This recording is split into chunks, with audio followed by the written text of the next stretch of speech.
All right, Chapter 10, Sales Contracts. Obviously, this chapter deals with all sales contracts, but it deals most specifically with which sales contract? The 2T standard offer to purchase and contract.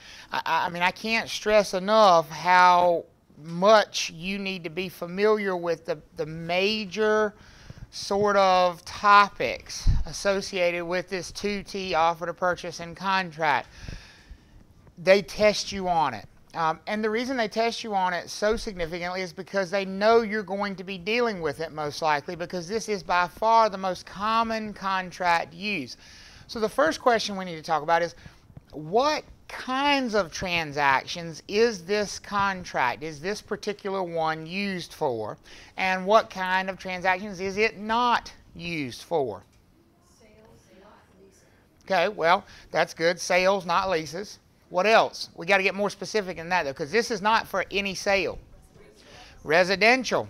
There's a big differentiation. So if it's for residential, it's not for commercial. Okay, so there's one. We need to get more specific than that. And I heard Robin say that, something there. Resales. This is a resale contract. So that means it's not appropriate for what kind of transactions? New construction. And the reason it's not appropriate for new construction is there's a whole paragraph in here that says you're buying the property in its current condition, which is just another way of saying as is. I always laugh when I see properties being marketed in the MLS and they put in the notes, as is sale, owner to do no repairs. Guess what?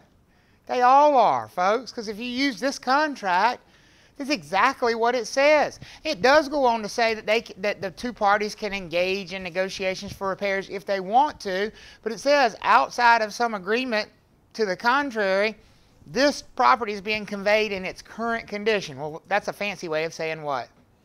As is. So what kinds of properties have we narrowed this down to that this contract should be used for? Residential resale. Residential resales. That's the magic answer. It is not appropriate for new construction. Because clearly with new construction, you don't want to buy it in its current condition, right? If you're writing a contract for new construction, you probably want a lot of things to happen from the time you go under contract till the time you close. You don't want to write a contract that says, I'm buying the house exactly as it is today, because it might be what? In progress. Yeah, or not even. It might be just might even just be a piece of dirt, right? So we don't want to have a contract that says we're buying it in its current condition for new construction. So we don't want to use it on new construction. We don't want to use it on commercial. We don't want to use it on vacant land. Why would you think this contract would not be appropriate for vacant land? Well, it's more similar to new construction. Yeah, think about the paragraphs about fixtures and personal property and all. Does any, it's way too detailed. If we're talking about vacant land, does any of that apply?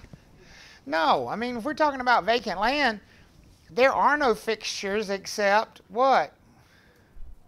Trees. That's it. We don't need whole paragraphs to talk about fixtures and personal property when we're talking about vacant land. So this is appropriate for residential resales. Is everybody good with that? All right, that's the first thing to remember. Now, we need to be familiar with this idea of a due diligence time period, a due diligence fee, how to handle a due diligence fee on a closing statement, how to handle an earnest money deposit on a closing statement. All of those things. So talk to me about the due diligence time period. If you had to define that time period, what would you say? It's a time period where what can happen? The seller is taking the house off the market so the buyer can figure out if they really want to buy it. Okay, so flip it around from the buyer's perspective. The buyer can do what? Terminate. They can terminate with what penalty? Don't look at the due diligence fee as a penalty. You got to stop doing that. Because the fee has nothing to do with the transaction. The fee has to do with what? The seller doing what? Taking a house off the market. They got what they paid for with that fee. Okay? With no penalty. Without penalty. The due diligence period is a time period where the buyer can terminate. And yes, they'd lose their due diligence fee, but that goes without saying because the due diligence fee is lost the moment you pay it, right? the key here is they can terminate and there is no penalty to terminating. Nobody's going to bat an eye if they terminate during the due diligence period. Therefore, what would happen with any earnest money deposit that was being held in a trust account? It would be refunded. Is everybody good on that? I have a question. Okay. I thought if they terminated before the end of their due diligence, or no, if they don't terminate and they go through the due diligence applies to the sale of the house. It does. So it's not lost. It's not law, but it's never refundable. That's the, you know, it's not considered a penalty for terminating because it's considered, basically you should look at it the other way. Rather than it being lost if you terminate, you get it back if you buy. You know, it's just a fee that, oh, if you do buy, we're going to give you this money back. You know, we don't want you to view that as a penalty because there's only one penalty associated with that contract. And that is what? The earnest money. And the earnest money is only a penalty in the event what happens? They fail to buy. The due diligence period ends and they don't what? They don't close. They don't purchase the home. They don't close on the property. Does it matter for what reason? No. Doesn't matter at all why they're terminating, either before the due diligence period or after the due diligence period. Is there any good reason to is there any bad reason to terminate during the due diligence period? I mean, is there anything where we'll just go, oh no, you can't terminate for that reason? No. Is there any good reason to terminate after the due diligence period? No. What we mean by that is a good reason would be, oh, well, it's not your fault, honey. You can keep your money. We don't do that. This is very cut and dry. You terminate before the due diligence date, what happens to that earnest money? You get it back. You terminate after that due diligence date, what happens to it? It's forfeited. Does that make sense? So we don't care what the reason is. And the better that sinks in, the better you will be on the test, the better you will be in the real world. Because we got so many agents that go, oh, well, it didn't appraise. Well, boo-hoo. Who gives a crap? Because if you were smart, you would have asked for enough time to do what? To get the appraisal done before the due diligence date. Does that make sense for everybody? Are we good on that? That whole idea? Okay. Now, how do we handle a due diligence fee on a closing statement? Which side of the closing statement does it show up on? Both sides. Both sides, both the buyer and the seller. This amount of money impacts both the buyer and the seller. So it's either a debit or credit for each one. And whenever something shows up on both sides, it's always going to be the opposite, right? If it's a credit to the buyer, it's going to be a debit to the seller. If it's a debit to the seller, it's going to be a credit to the buyer. So that helps narrow it down. We know it's on both sides. We know it's going to be offsetting. What is it?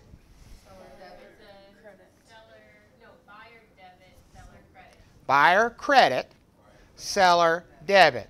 We want to give the buyer credit for it, and we want to take it away from the seller. Because it's money the buyer already paid, and it's money the seller already what? Has. They got it. They got it.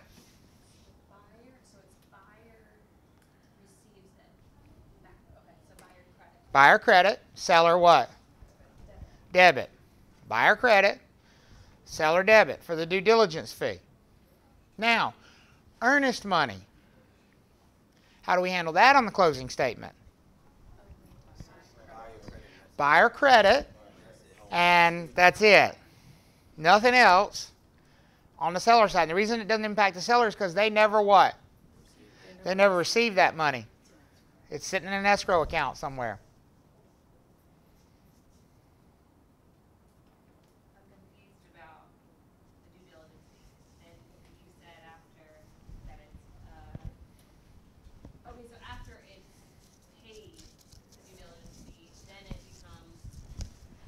I'm gonna clear up your confusion right here. Right? Okay. So I'm gonna pay you $100 for your house, right? Everybody got that? We have contracted. I'm paying her $100 for her house. Does that make sense? And so that she is willing to go under contract with me, I'm going to pay her a $20 due diligence fee for her to take the house off the market. Okay? Don't worry about that. Okay. Don't worry about that because you make it way too complex. She's got the $20, correct? Everybody agree with that?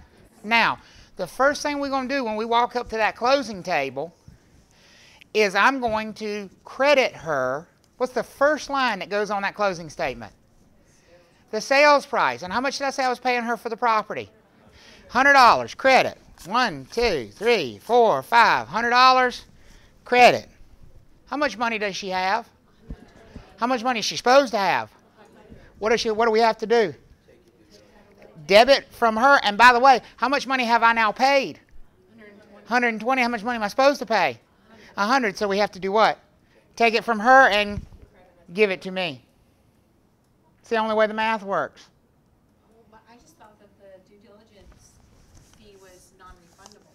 It is non-refundable. But if I do close, it's part of the purchase price. Oh, okay. Okay?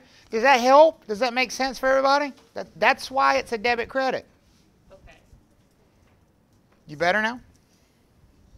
Yeah. Well, if you're not... Kind So, of. So, like, I'm confused because I thought the due diligence fee goes directly to the seller.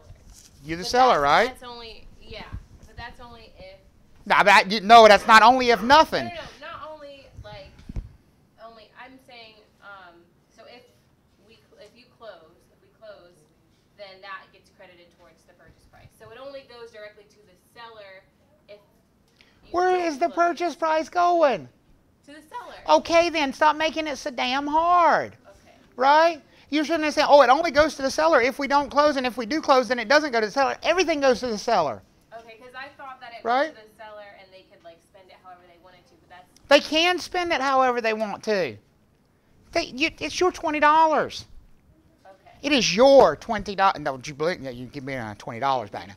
But for purposes of that trade, that is your money. You can go to the Bahamas. You can go on, spend it at the mall. It doesn't matter. It's your money. Okay. But to make the money work out when we get to closing, you have to give me credit for it because I've already paid you that money. That makes sense. Okay? Okay. Is everybody good now? Because it's important to understand that idea. I don't ever have cash in my pocket, but I figured I did. I went to the fairground the other day, so go out there, you got to take out a loan to buy food, I went to the ATM, I was like, how much money do I need? $200. That sounds like a reasonable amount, The sad thing is I spent like 80, walking around eating fried junk. Except the corn, that was amazing. But you have to try the flaming hot Cheetos corn. Unbelievable. The most incredible thing you've ever eaten in your life. And I thought it was going to be stupid. It's roasted corn dipped in crushed flaming Cheetos. Is it butter first? Then Yes, it's dipped. That's what makes the Cheetos stick to it. They dip it in the melted butter and then they roll it in the flaming Cheetos. It's incredible. Like, seriously, I'm going to make it at home. That's how good it was. It was like... I was like, this should not be isolated to one time a year. This is too good. I didn't think I was going to like it, but I didn't think I was going to like it, but it was good. Okay, so, Sorry. no, you're fine. I understand that really helps you with the due diligence, but with the earnest money, Okay, it's buyer credit because you give me money basically for... so same transaction. There's Michaela's $20, right? Rachel's the closing attorney. I'm putting a $20 earnest money deposit in escrow with Rachel, right? So I've paid a $20 due diligence fee. I've paid a $20 earnest money deposit. Correct? Now, when I get to closing, I still need to pay $100,000 for the house, right? You with me on that? The idea here is we're going to put all the money in the same pot so that I've only paid a total of $100,000. So if I need to pay, not $100,000, $100. If I need to pay $100 on the day of closing, and Rachel's already got 20, how much more money do I need to give her? Now she's got the whole purchase price ready to disperse, right? And the only other thing we need to do, give me that back. Because what's she going to then do with the whole $100? Give it back. Credit it to the seller. Does that make sense? So you see why with the earnest money, it was just a credit to me, but it didn't have anything to do with her. So buyer credit. And then the due diligence is buyer credit, seller debit. Due diligence, buyer credit, seller debit. Okay? We good on those? All right, good, good.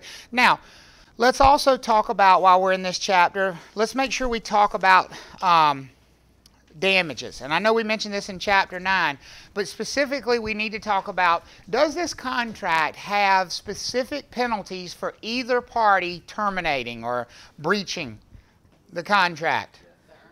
Yes. Well, from the buyer's perspective, what is the specific penalty?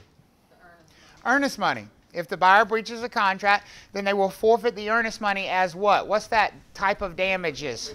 Liquidated damages, which means we've done what? Negotiated and agreed in advance that this is the only amount. You cannot get any more. Is everybody good on the definition of liquidated damages? Because that's an important one. Okay? There are also specific penalties in here for the seller, and you don't need to memorize what those are, but it says basically if the seller breaches the contract, then they owe the buyer back everything the buyer spent. Due diligence fee, earnest money deposit, inspection fees, appraisal fees, the whole 9 yards across the board.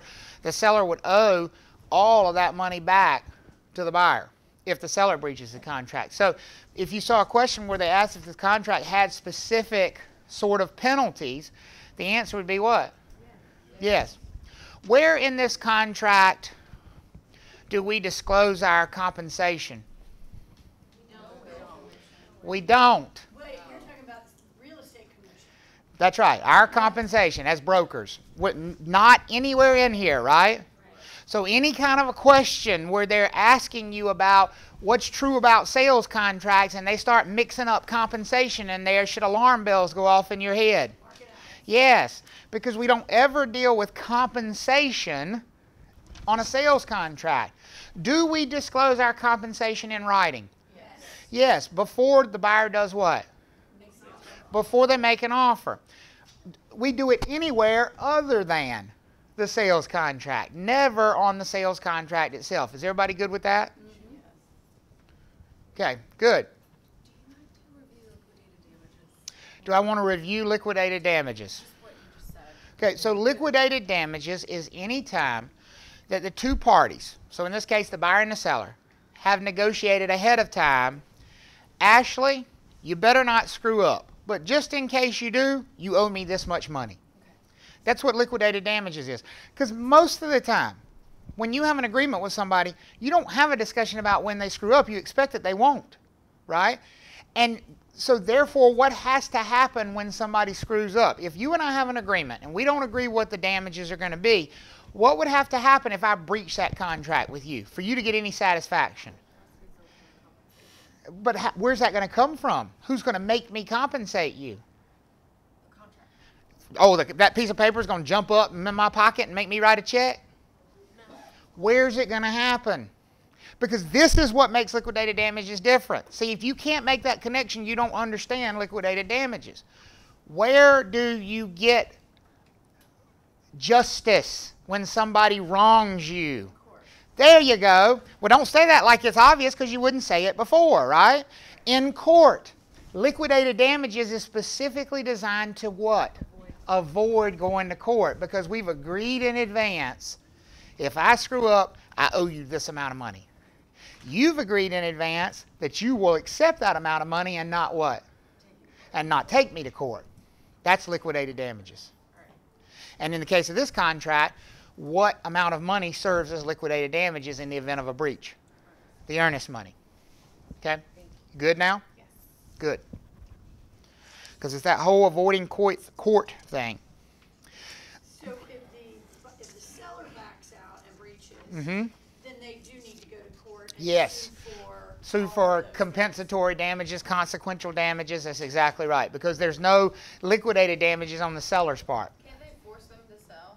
They can. They can be sued for specific performance. That is a lawsuit. If the buyer wants to force the seller to sell, they would sue them for specific performance. And then they get not the monetary thing, but they get But the property. but the property. That's exactly right. And what usually happens in a lawsuit for specific performance, not only is the property awarded, but they reduce the sales price of the property by whatever the court costs and attorney's fees were to get to that point. You know, so if the buyer has to spend $25,000 on attorney's fees to sue the seller, they would just reduce the purchase price by $25,000 and force the seller to convey it. Well, you wouldn't use it as a comp. Okay. You just wouldn't use it. No on there. Right, that it was pursuant to a court order type thing. Yeah, yeah, okay. So, do we have to have earnest money? Since we're talking about earnest money, is earnest money a requirement of a contract? Is earnest money the same thing as consideration? Let me put it that way. No, what is consideration? Something of value. So the promise of exchange of something of value, that's generally in a sales contract going to be what? The house from the seller's perspective. What from the buyer's perspective? What kind of money? Sales price. That's the consideration. That's the money we care about. And why is that important? Because contracts need consideration in order to be what? Binding, legal, and what's that E word that we always care about? Enforceable in a court of law. If they don't have consideration holding them up, then they're not enforceable. What other things do contracts have to have? Meeting of the minds. So we got to have offer and acceptance, right? What else? An agreement between what kind of parties? But what kind of both parties? Competent parties, legally competent parties, right? We need legally competent parties. Remember, we also can't have duress or undue influence or fraud. What's the letters that make the thing we're supposed to remember that way? What letters that make what thing? You know, like ocean or. Talking about the acronym. Yes. There is no acronym for contracts that I know of. There doesn't need to be a timeline. There's no specific, and so when we talk about like offers, for example, do offers just automatically end after some certain time? Not unless we put an expiration date on them. But is it an automatic thing if I make you an offer and you don't respond within 5 days and the offer's dead? No, not unless I, the offeror, but by itself. Don't give me the what ifs and all that, but by itself, do offers just expire on their own? No, they don't. How long is an offer valid? Until what happens? Until it's accepted or rejected, or the offeror does what? Rescinds it, takes it off the table, revokes the offer, right? The offers stay there until that happens. Is everybody good with that? And a counteroffer is first and foremost a what? A rejection. Counteroffer is first and foremost a rejection of any previous offer. Okay? What is communication of acceptance? Why is it important? Because we don't have a what? Say that again. We don't have an enforceable binding contract until that's happened. I cannot stress that enough, folks. This idea of communication of acceptance might be the single biggest idea in the whole class, because in the real world, is it going to be important to know when you're actually under contract? Yes. Absolutely. And when is that? Don't tell me communication of acceptance. I know that's the fancy terms, but give me your own definition of when communication of acceptance happens. So when both sides are aware that the contract has been what? Accepted. And what is acceptance?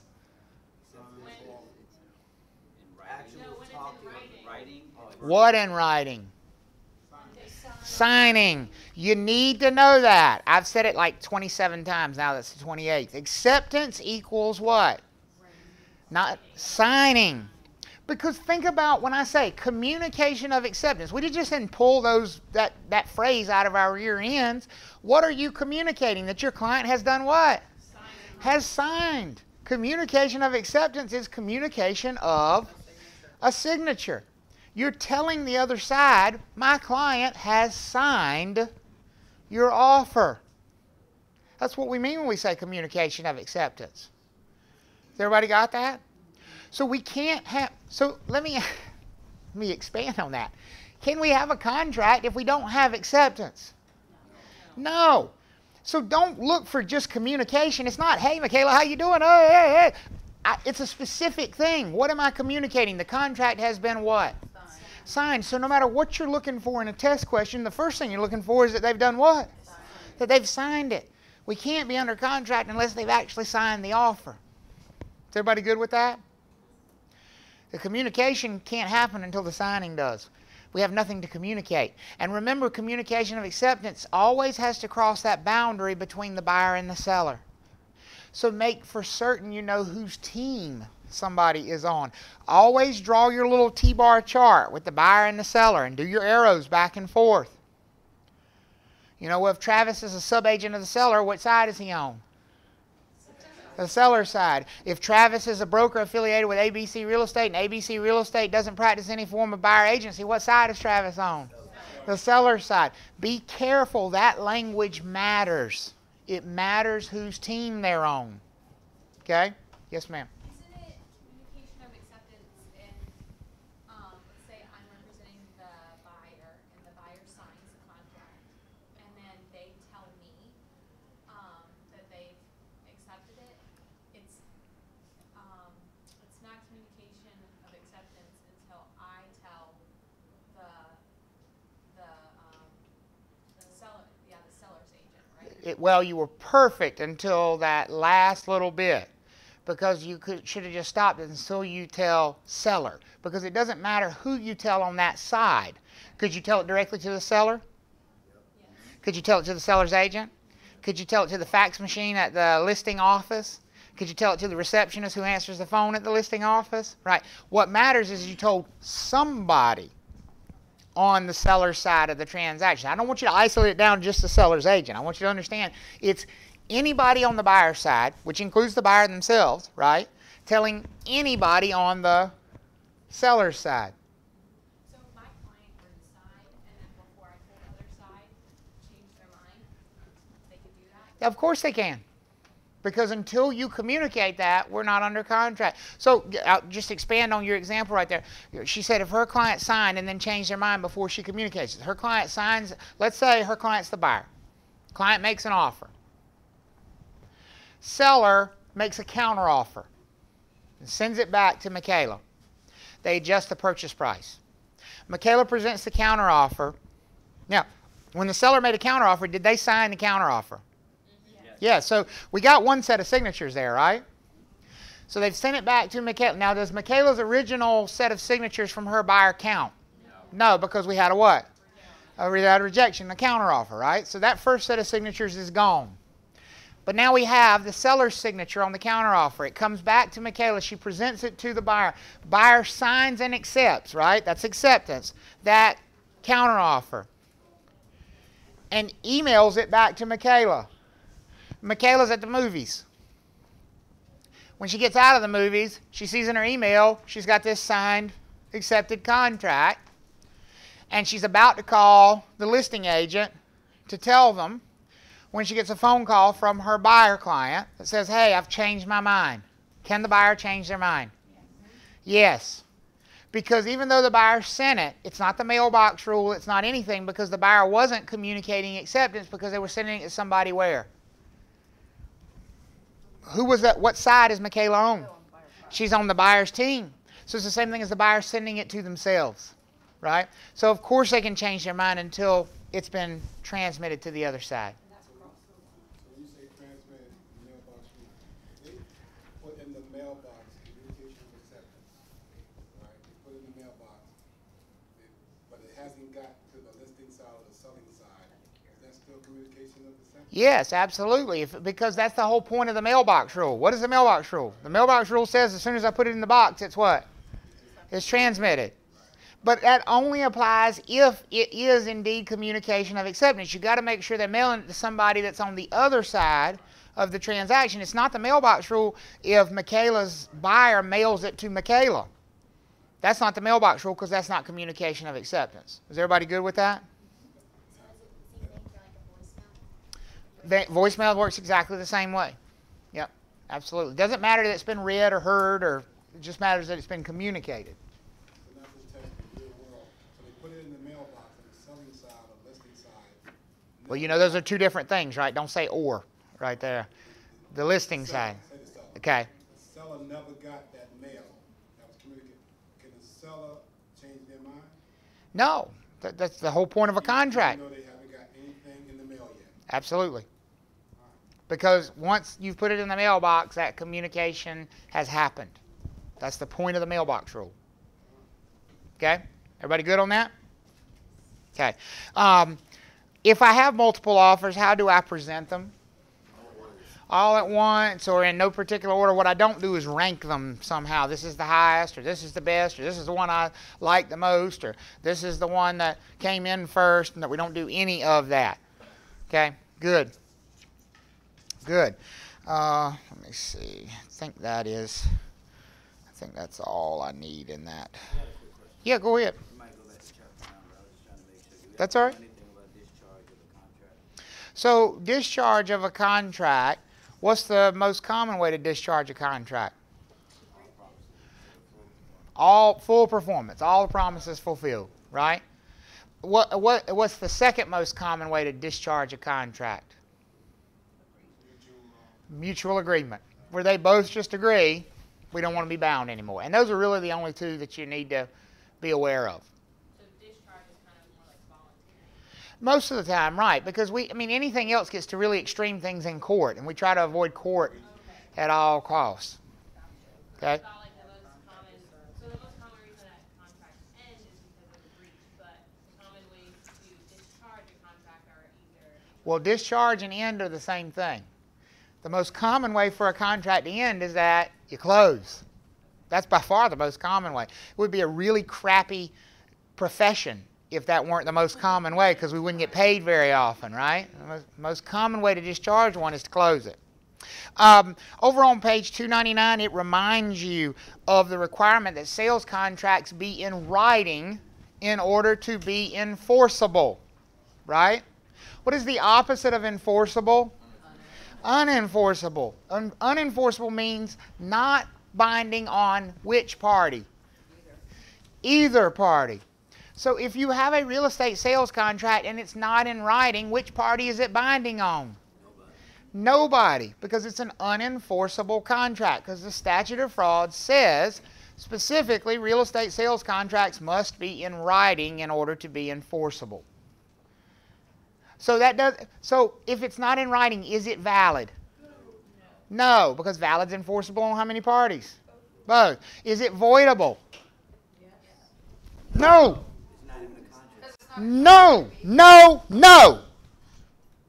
Because voidable is enforceable on how many parties? One. Damn it, it cannot be unenforceable and voidable at the same time. You have got to get that through those thick skulls of yours. And I love you to death, but I have to yell because you don't hear it otherwise. When you sit there and you just respond to me, oh, it's enforceable on 1, oh, it's enforceable on 0, and then I ask you the simplest question, you go, oh, yeah, no. Unenforceable and voidable are not the same thing. Unenforceable is enforceable on who? Nobody. 0 parties. Not anybody. Not the buyer, not the seller. Nobody. And a contract, a sales contract that is not in writing, according to the statute of frauds, is what? Unenforceable. That means it's enforceable on how many parties? 0. You see why I got to beat it into you? Because you won't give me the right answer otherwise. It's important that you understand what that means. Make the connections, okay? So enforceable, no one has to. Voidable, one person has to. That's right. Does everybody hear that? Voidable means it's enforceable on 1. So could a oral contract for real estate be voidable? No. Because it never can be enforceable on either party. Does that make sense? Void is illegal. Void is for an illegal act. Void is also not enforceable on either party, but for a whole different reason. Void is simply an illegal act. Okay? I know those words are tough, but I want you to connect the meanings of them. And you know I'm not yelling at you for real, right? You know, I'm just making a point, right? Hey, it works. Sharks wish they had Yeah. skin as thick as ours. Enforceable contract can become voidable if somebody breaches the contract. A valid contract, Okay. because that's the same thing as enforceable, right? Enforceable means valid, because it means it's enforceable on both parties, right? So a valid contract can easily become a voidable contract. Unenforceable contract cannot become voidable. Or cannot become voidable. Correct, because you can't go the other way. You can't go from not enforceable to enforceable. You can go from enforceable to not enforceable, but you can't go backwards, right? So unenforceable can never become voidable. But could voidable become unenforceable? Yeah, because the one party might breach too, and then they're not bound either. Does that make sense? So we could go from valid all the way to unenforceable. If both parties breach, guess what we've got? Unenforceable. If we start as valid and one party breaches, what do we got? Voidable. How about a contract with a minor? We start as what? Voidable. That starts as voidable. But you could start as voidable. You could also go start as valid and end up at voidable in the case of a breach. Are we getting better with those? They're tough. They are tough. Okay? All right. Everybody good on the statute of frauds, and the contract has to be in writing? Right. Good. Good. How can you communicate acceptance? By signing. But what is how can the communication be? What form of communication works? Written, any form, right? Any form. Any form. Good. Good. Oh, let me see here. I think what does the word addendum mean? What is an addendum? An addition to a contract. So if you wanted to add something that's not in the contract, you would use an addendum. If you wanted to change something about the existing contract, you would use an amendment. Good. Good. Okay. Do you draft addenda? Even if your client tells you to. If they're standing over your shoulder saying, you will write this in there, do you do that? No. You will not. You will not. You will send them to you will either hand them the pen and let them write it in there themselves, or you send them to an attorney. Preferably the attorney route. Okay? Everybody good on that? I think on page 314 and 315, a contract for deed, also known as what? Not a deed of trust. A contract for deed. What kind of land contract? Installment land contract. Those mean the same thing. An installment, I'm sorry? A contract for deed. And think about it, the name is very descriptive, right? Because what's happening in an installment land contract? You're making payments, and eventually you're going to get what? For deed. So it is a contract to eventually get a deed. So a contract for deed. Does that make sense? An installment land contract and a contract for deed are the exact same thing. The buyer is making payments to the seller over some period of time. The seller is agreeing that when it's completely paid off, they will transfer title to the property. Is that the same thing as seller financing? No, it is not. In both cases, the buyer is making payments to the seller, correct? Yeah. But what's different about the seller financing? They record the deed The deed comes when? right then. At the beginning, right? In seller financing, the deed is transferred right then at closing, like it always is with any other loan. Very different. So if in the case of seller financing, if the buyer stopped making payments, what would the seller have to do? Foreclose, just like any other lender would. In the case of an installment land contract, if the buyer stopped making payments, what does the seller do? Kick them out. Kick them out, because it's already their property. You don't have to foreclose on something you already own. Does that make sense for everybody? It's more like they're a landlord at that point. They are, because it's rent to own. Are we good on the installment land contract? The other one's called buyer financing. Seller financing. All financing is buyer financing, right? The buyer's borrowing the money. Seller financing is basically like a deed of trust. Just like any other loan. It's no different than any other loan. Just who's the lender? The seller is. I'm borrowing the money from the seller. So you think of the seller, in seller financing, you think of the seller as two different people. They are the seller, but they're also the what? The lender. The buyer's paying for the property, but they're paying for the property with money they did what? Borrowed from the seller. In seller financing, the buyer's paying for the property, just like any other purchase. But they're paying for the property with money they're borrowing from who? The seller. Aranza, you scared me with that expression. I'm confused. Well, then say that, hon. Now is the time. Today is not the day to sit out there and go, oh, I don't understand that. Say something, please. Because you only got, this is it, right? This is it. That's what we hear. And I'm not trying to embarrass you or put you on the spot. But if you don't know, today's the time to say it. Don't make me have to read your mind back there, okay? So what are you confused about? Because we want to get it straight. Okay, everything you were saying about like seller financing, and then I don't know. I'm just completely lost about everything you said. Okay, so do you understand financing in general? You're buying a house and you're borrowing the money from Sean to buy the house. He's the bank. Does that make sense? Okay, so he has money and he's lending you money. And what are you using the money for? To do what? Pay for the house, right? Seller financing is exactly the same thing. Except Sean's also the seller.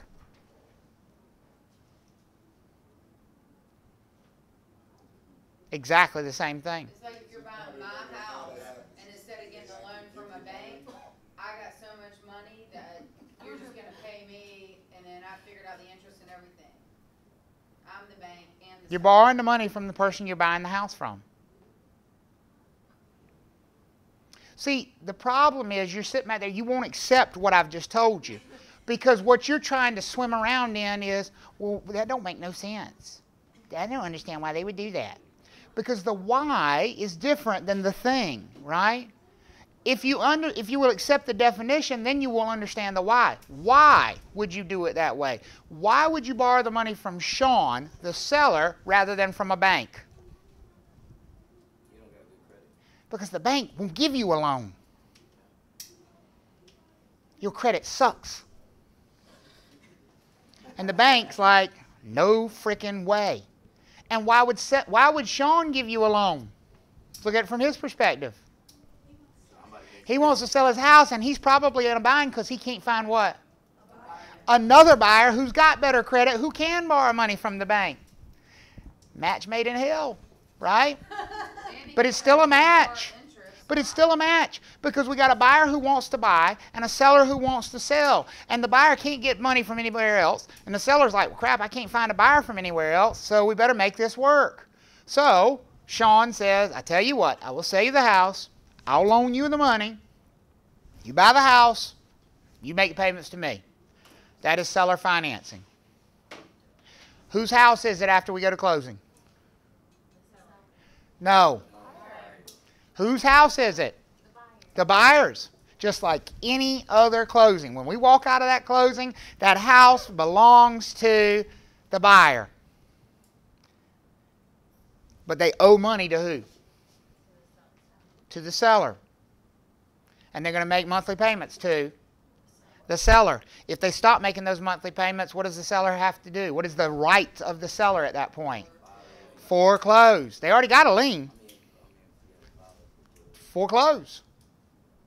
Just like any other lender. Now, compare that with an installment land contract. We go to that closing. What's the buyer going to walk away with? Nothing. The keys. But do they own the property? No. Who they're making the payments to? To the seller. But who still owns the property? The seller still owns the property. So the difference is who owns the property after we walk out of that attorney's office, right? That's the difference between the two. Wouldn't that be a more common and way to do it? Depends on whose perspective you're looking at. Well, if you're the seller, if you're looking at the seller's perspective, you'd want to do it that way. But if you're the buyer, you'd be like, whoa, wait a minute now. Bad credit, they can't do it any other way. Well, that's exactly when they. So again, it depends on whose perspective you're looking at, right? Because from the perspective of the seller, which one of those is better? The installment land contract. From the perspective of the buyer, which one is better? Seller financing is better from the perspective of the buyer. Yes. Like, how often is seller financing? What is that? Neither one of these are terribly common, at least not in our area. Could it happen more with family? It happens with family. It also happens a lot with rural areas, you know, because in rural areas, let's be honest, people have really rough credit in a lot of cases. And Trust each other a lot more. they might trust each other more, and their banks are a lot more reluctant to lend on things like land, for example. So that's why we call it an installment land contract, right? It still can be done for a house, but it's more common with like land purchases, for example. Is the transaction exactly the same, like on our side, like when we're doing stuff? No, so the transaction from our perspective is much more complex if it's an installment land contract, because in an installment land contract, we really can't do anything. It's going to all be up to an attorney. Whereas with seller financing, because the transaction itself is just like any other transaction, we can manage the transaction. It's just up to the seller and the buyer to figure out the finance part separately. But with the installment land contract, the finance is the purchase, so it's much more complex. Okay, has everybody got the differences between those two? I know it's hard to discern. Okay, you glad I beat you with it? Yeah, okay, good. I do it because I want you to get it. On page 316, we talked about options. Remember, you need to be familiar with what an option is and what it's not. First of all, the option holder, the optionee, the buyer, those are all the same person, right? The buyer is the one holding the option in an option to purchase. Everybody agree with me on that? Okay? And they're the optionee. It's all the same person. Option holder, buyer, optionee, all same person. What rights do they have during the option period? They have the option to buy. The option to buy.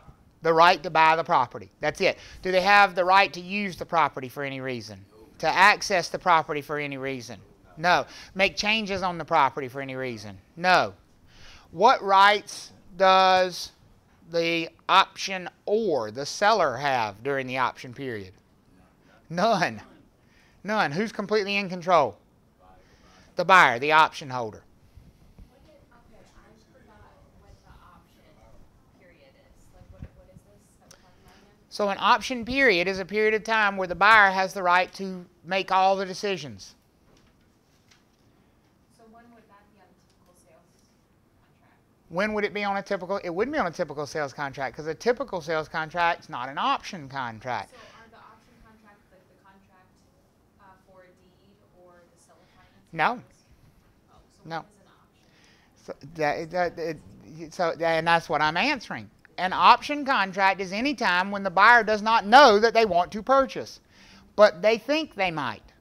So what they are doing is paying the seller for the right to buy it. They don't have to buy it. They're not saying they will buy it. They're not making a promise that they will buy it. Is the seller making a promise? Yes. They absolutely are. What promise is the seller making? Sell. To sell. The seller's promising to sell at this price, at these terms. So would that be a unilateral contract then? Absolutely. Absolutely, that would be a unilateral contract.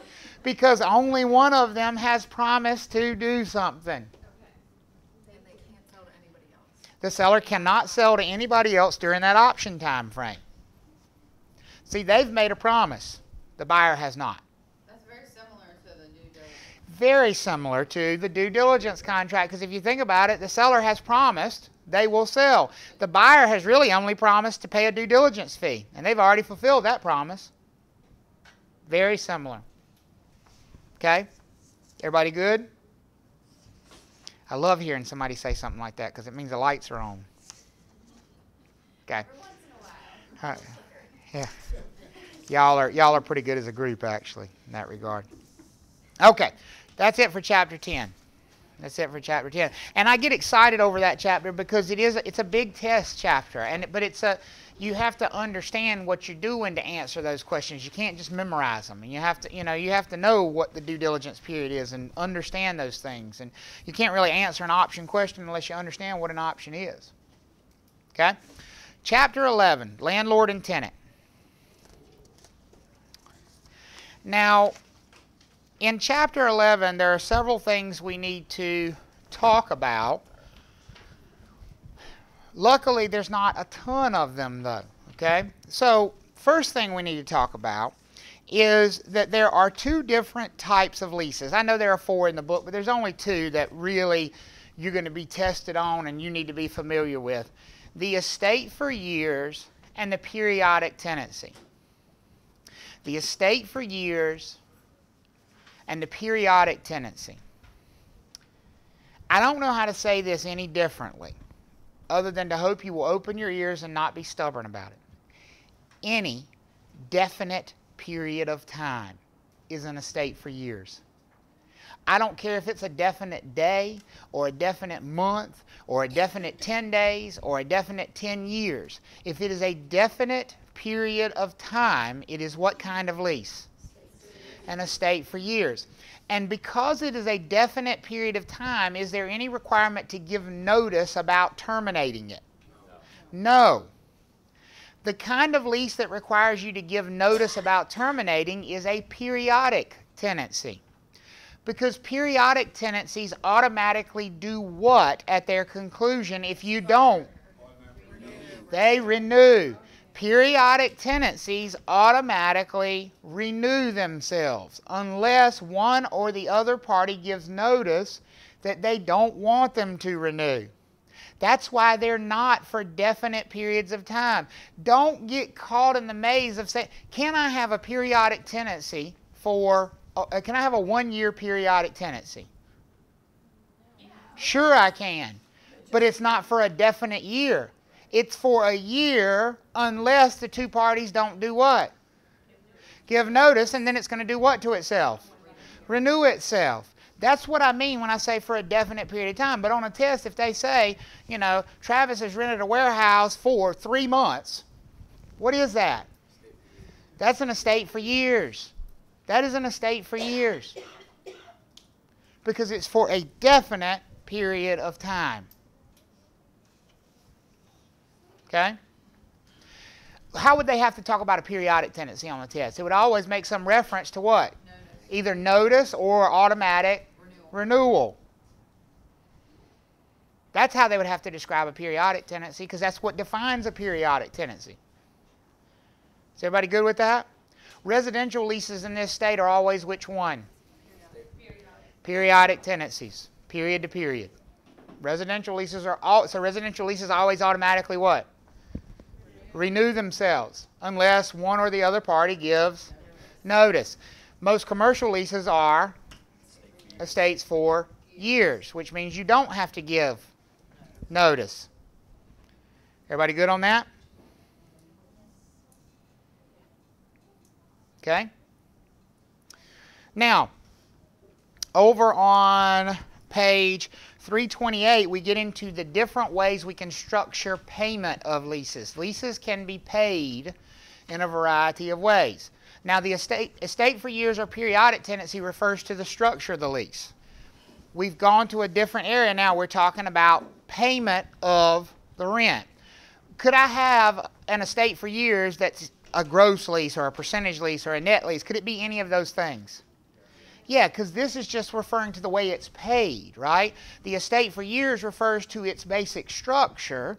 Now we're talking about the way it's paid. So, what is a gross lease? The tenant pays what? A fixed amount. One amount. And that's it. A fixed or gross lease, the tenant pays what? One lump sum amount. And who's responsible for all the other costs associated with the property? The landlord is. So if there's maintenance, who pays for it? Landlord. If there's, I don't know, taxes go up, who pays it? Who pays the insurance on the property? Landlord. Tenant doesn't care. Tenant's amount stays the same every month. That's a fixed lease. And that is most common in what type of leases? Fixed and gross, same thing. Okay. Fixed and gross means same thing. Most common in what type of leases? Residential. All residential leases in North Carolina are gross leases. And the reason they have to be gross leases is because in residential, who has to pay for the taxes, the insurance, and the maintenance? The property owner, the landlord. That's a requirement. So it has to be a gross lease if it's a residential lease. Most commercial leases are what type of leases? Net leases. Net leases. And what is a net lease? If a gross lease is the tenant pays one amount and the landlord's responsible for all the charges, what's a net lease? Tenant pays everything. So what is everything? Taxes, maintenance, insurance, utility, all the whole 9 yards. Do they also pay rent? Yeah. But does the landlord have to worry about deducting anything from their rent? Do they have to worry about any expenses of taxes or insurance or maintenance on the property? No. That's why it's called net, because their rent money is after everything's already come out. Their money is set. So when you talk about a fixed lease or gross lease, the money is set from the tenant side of things. When you talk about a net lease, the money is set from the landlord's side of things. Is everybody okay on that? What's a REIT? Go ahead. Does the rent change for the tenant? What do you mean, does the rent change? Would it fluctuate? So what are you talking about, the rent, or are you talking about the expenses? I'm talking about the rent. Rent would stay the same. Unless you have one of those like you're at the mall. The rent would stay the same. On a net lease, we're talking about a net lease. On a net lease, the rent would stay the same, but what could change? The expenses. The taxes could go up, the insurance could change, maintenance, all those things. So the tenant's monthly expenditure could change dramatically. The rental amount's going to stay the same. We've got a commercial lease that we're in, and the TICAM is adjusted per the lease Yep. yearly. Annually. So every year in November, we'll get notice. And updated. Your lease amount would stay the same, but your TICAM would change. Taxes, insurance, common area maintenance is what TICAM stands for. So that's taxes, insurance, and maintenance. Yep. That's a good word to keep all that straight. What you mean when you said the money is set from So for his side? from his side. So if you think about a gross lease, okay, like if I'm renting a house and I rent it for $1,100 a month, right? That's all I pay to you. But your amount of, on the landlord side, you don't know how much money you're going to actually have because you got to pay everything else. So if the HVAC blows up, whose money is that coming out of? The landlord's money. On a net lease, if I pay you $1,100 a month, you got $1,100 a month because if the HVAC blows up, my problem. Does that make sense? Okay. A percentage lease, what setting is that usually used in? Retail, because it's based on a percentage of sales. Okay? Questions in that area? I'm sorry? Questions in that area? If you saw a question, it would be literally just that, to know what a percentage lease is. Okay? What's a ground lease? That's where you lease the ground while you're building the property. So you're going to build something on leased land, right? And what would signify a ground lease? What would make it recognizable? Term. The length of time is going to be what? Very long. Very long-term leases. Yeah, I was thinking of like where they put like cell phone towers. Well, if you're spending the money to build a building on land you lease, would you want a one-year lease? Well, I mean, I hope that if I got something going on, I'd finish that building in a year. Yeah, but who's the building going to belong to at the end of that year? Oh, okay. I thought that it was for during the building and then it became. Oh, no. You are leasing the land, period. So if the gas station wants to build something, they want to keep it for a long time. So if Verizon is leasing 3 acres of land for me to put a cell phone tower on, they want a 99-year lease because they don't want me to be able to kick them out and tear down their cell phone tower after a year. Exactly. So it's going to be very long-term leases. Okay?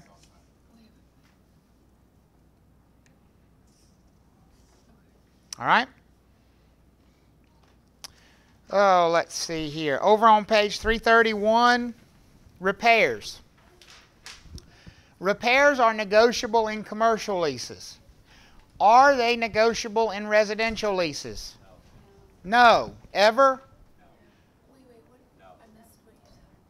Are repairs negotiable in residential leases? No. They cannot be. They cannot be. I don't care how necessary they are. I don't care how frou-frou they are. Who does repairs in a residential lease? The landlord. The landlord. If it's there, it better be in working condition. Okay? If it's not going to work, what should you do? Remove it or fix it. And you can't remove it if it's a required thing. But even like, for example, you know, it's not required for me to have a refrigerator in a house I lease. But if it's there, it's required for me to do what? Maintain it. So my choices are either to remove it before the tenant goes in or fix it. There's no negotiating maintenance for anything. You just have to make it that cut and dry on a test. Residential, landlord does the maintenance. Okay? Everybody good on that? What is an upfit?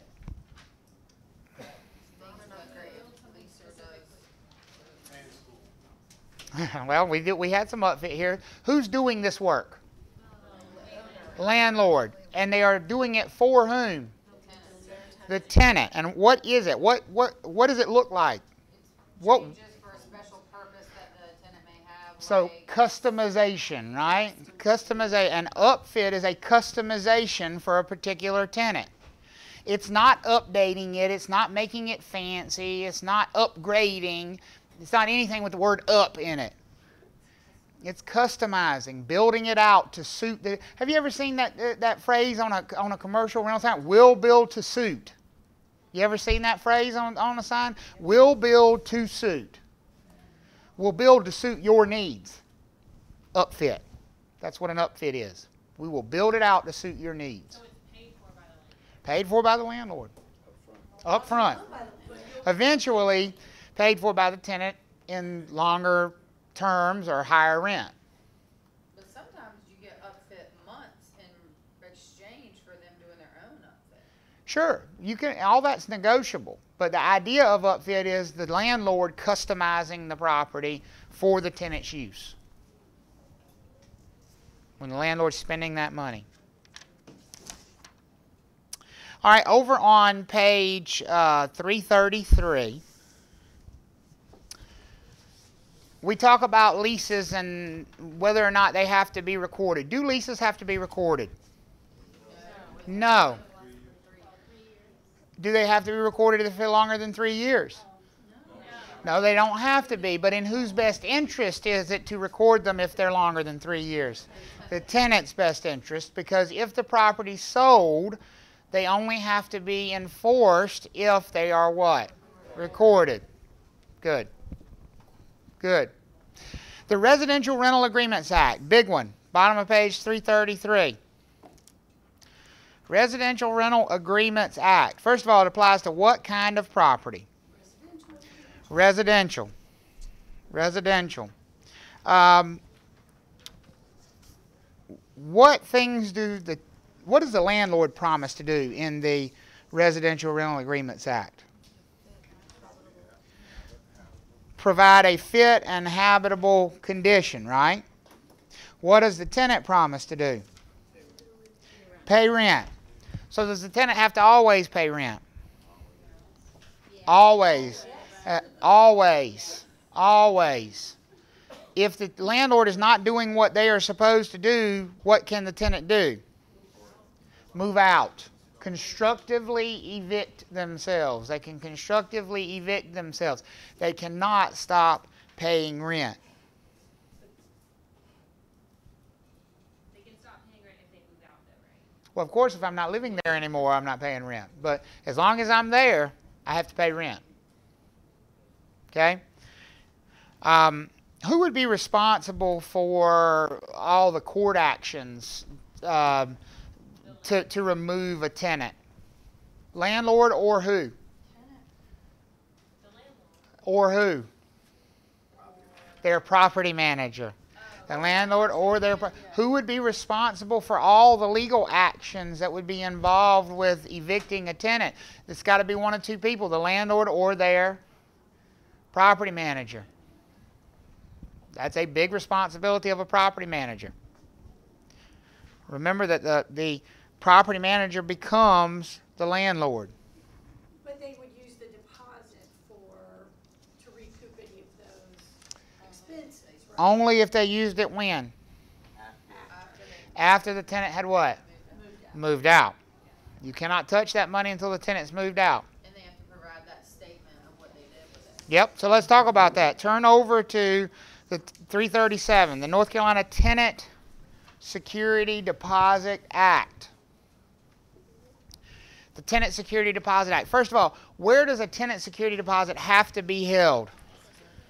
In a trust or escrow account. That's only if a real estate broker's holding it, right?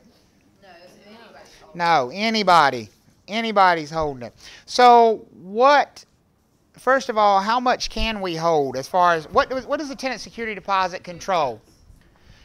What are the two things that the tenant security deposit controls? Not the term of the lease. It doesn't determine the term of the lease. It determines the amount of a security deposit I can hold. That's the first big limit, tenant security deposit. Look at the first thing that's in there. This is the first dang thing. How much can I hold? 2 weeks if it's week to week, right? 1.5 months if it's month to month. 2 months if it's longer than month to month. So what's the first thing the Tenant Security Deposit Act controls? How much money we can keep. Number one. What's the second thing the Tenant Security Deposit Act controls? How the funds are dispersed. How we use the money. The two things it controls is how much and how we use it. How much and how it's used. Those are the two things. So what can it be used for? Damages that are not just routine use. Damages above what? Normal wear and tear. So can it be used for normal wear and tear? No. Can it be used for the cost of like cleaning the property? No. Can it be used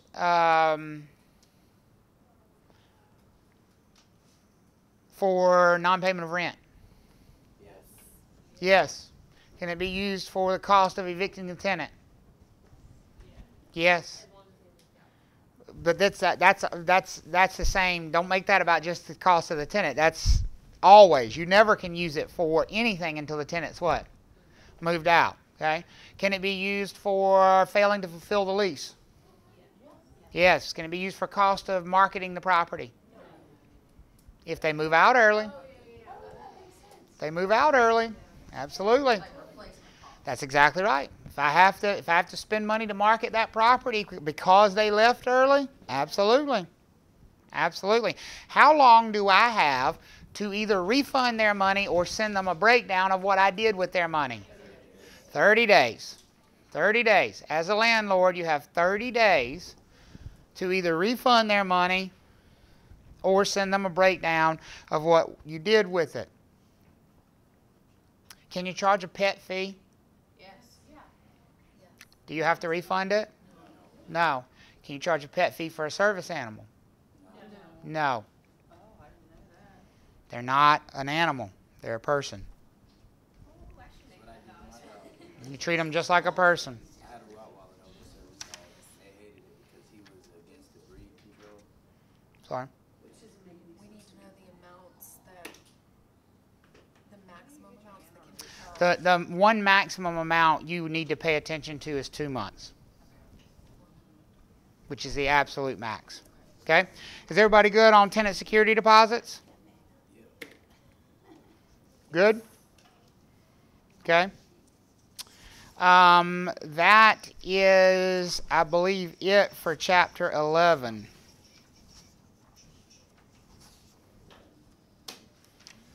All right, let's do chapter 12 and then we'll take a break, because chapter 12 kind of flows right with chapter 11 since it's property management. Can I ask a quick question about Sure. this? And I think I've asked it before, but I just want to make sure I'm right. So,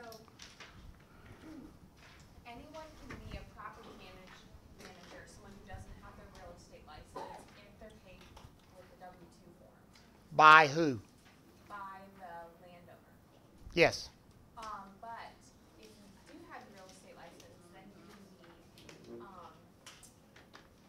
then you can, like, how do you get paid, I guess, if you do have your real estate license and your property manager? You'd be paid as a broker property manager. You'd be paid a commission like any other real estate broker, and commissions are paid on what kind of tax form?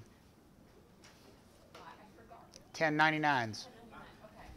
So what would be the benefit, I guess, of if you wanted to be a property manager, having a real estate license versus not having a real estate license? How many properties can you manage if you don't have your real estate license?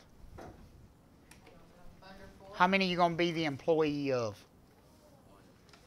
How many employers do you have generally? How many jobs do you work at a time? One.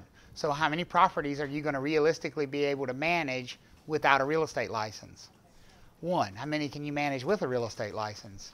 When you say And property, unlimited. apartment complex or Yeah. one house? Well, either one. It doesn't matter. My point is, she said, what was the advantage of being licensed? And that's the advantage of being licensed, because I'm not going to be the employee property manager for 10 different properties, but I could certainly be a broker property manager for 10 different properties. Well, and you'd be more likely to get hired, because then you would be more liable if you had your real estate license. Sure, but I mean the distinct advantage to me is I can manage an unlimited number of properties as a broker or property manager, whereas if I'm doing it as an unlicensed person, I'm very limited, number one, in the number of properties that I can even manage, because can I pick up and manage one house as the salaried employee of that property owner? I can? You think you're going to find a homeowner who wants to hire you as on the W-2 and pay workers' comp insurance, do FICA, Medicare, withholding, pay the North Carolina Department of Revenue, the IRS? They're going to want to do all that just to have you as a property manager? So feasibly possible? Yes. Going to happen? No. So the advantage of having a real estate license to do property management is you open up the whole world of property management. There's really very limited settings. Pretty much apartment complexes are going to be the only time where an owner is going to be willing to go through the hoops of hiring a salaried W-2 property manager. Okay? All right. So chapter 12. What is the job of a property manager? Two things.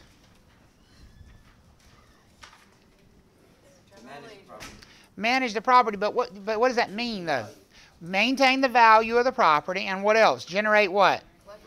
Generate revenue or income or return for the owner of the property. So their job is twofold. Generate income while maintaining the value of the property. That's the job of a property manager. Generate income while maintaining the value of the property. Generate income for who? The owner. Do they spend that income? No. Do they reinvest that income? Do they decide to make improvements on the property with that income? No.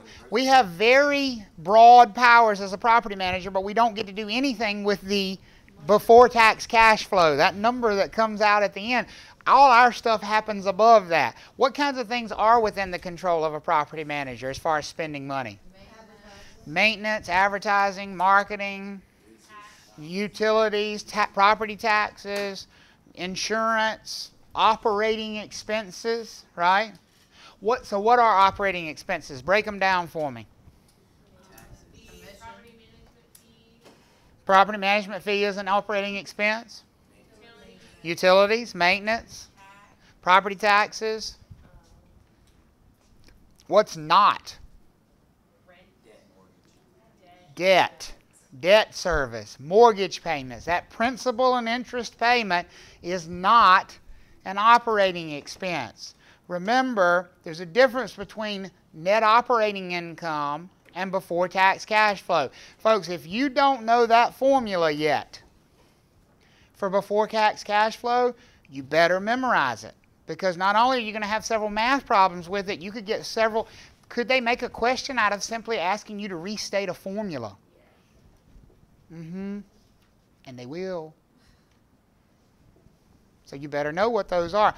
Remember that debt service is not an example of an operating expense. How about keeping money aside because you're going to make some upgrades later on? Would that be an example of an operating expense? Yeah, that is. That's if I'm putting money aside in an account, reserving it, that's an example of an operating expense too. The only thing that's not, the big one, is the debt, the mortgage service. Debt service or mortgage payment. Okay, good. So what is that formula? What do I start? Gross potential income, which is the maximum amount of rent I could possibly collect if everything's what? Rented and everybody's paying. Okay. Full occupancy, everybody paying. That's gross potential. What do I subtract from that? Vacancy or losses, right? And then what do I end up with? Gross effective income. Not net yet. I'm at gross still. Gross effective. Then what do I subtract out? Operating expenses. And once I've subtracted operating expenses from gross effective, I end up with net operating income. And then net operating income minus debt service or mortgage payments equals before tax cash flow. Good. Good. All right.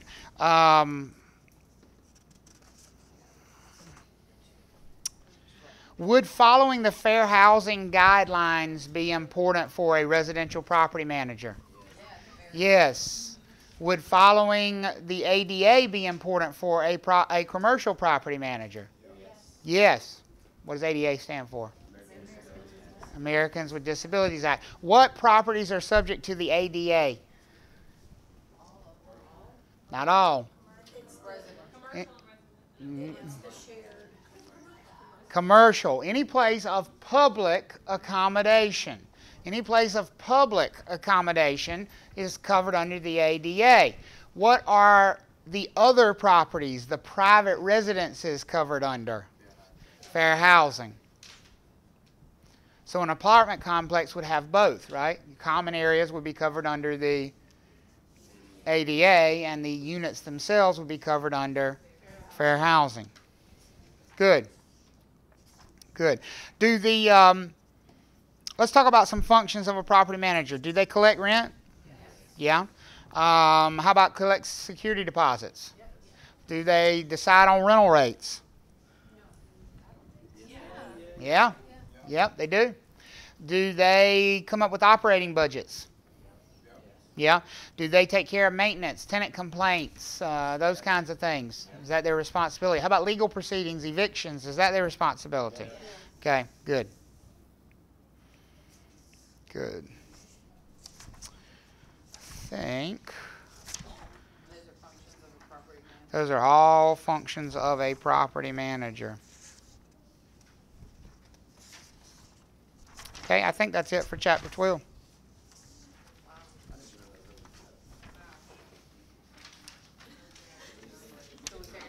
Yes, let's take a break.